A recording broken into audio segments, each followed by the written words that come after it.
the conversation that we have. I'll come to these honourable members. Point of order, Mr. Charles Walker. Mr. Speaker, over the weekend my surgeries were picketed by an individual in dispute with the court service. While recognising the right to protest, the use of a loud hailer made it almost impossible to hold a conversation with those visiting my surgeries. The protest also extended to my home and, more worryingly, those of my patient and generous neighbours, which resulted in multiple calls being made to the police throughout Saturday and Sunday. The protester made clear to my neighbours that unless I succeeded as their MP in changing the law to his liking, he would mount a sustained campaign against them. These threats caused great distress.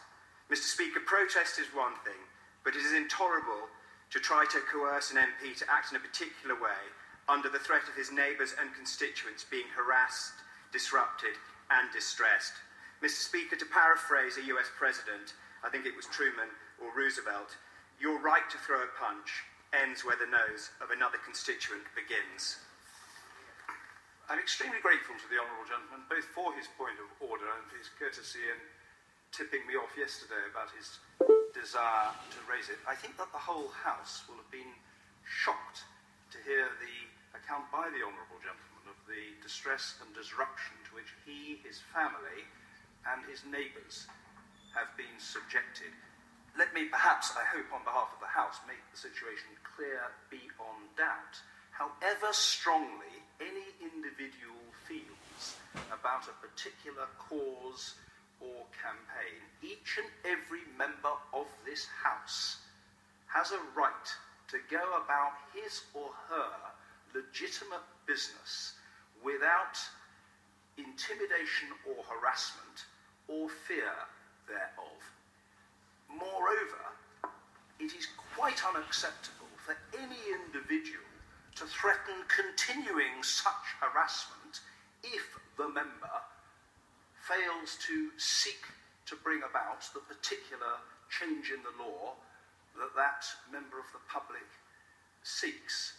That simply won't do.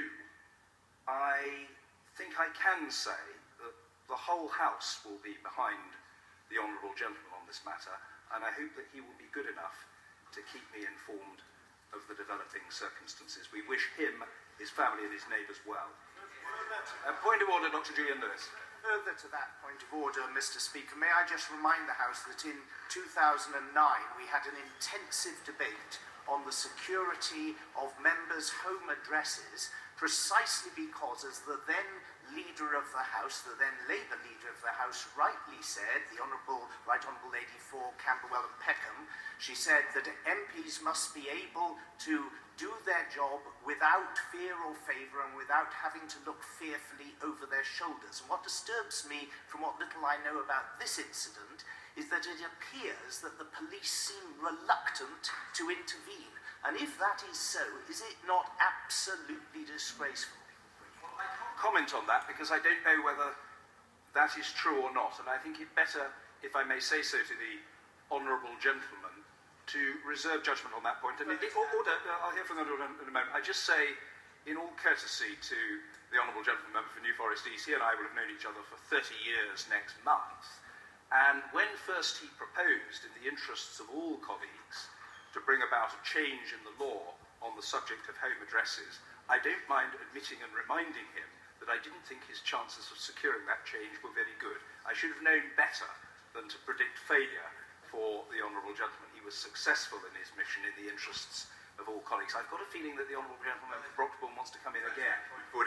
May I just make it perfectly clear, Hertfordshire Constabulary have been simply wonderful in their dealings. I wholly accept the first part of the honourable member's intervention, but Hertfordshire Constabulary have been absolutely brilliant. They have supported my neighbours, they've supported me, and I have nothing but admiration for them. I'm grateful to the honourable gentleman for his further point of order. I'm grateful to the honourable member for New Forest East. Point of order, Mr. Angus Robertson, and then thank you, Mr. Speaker.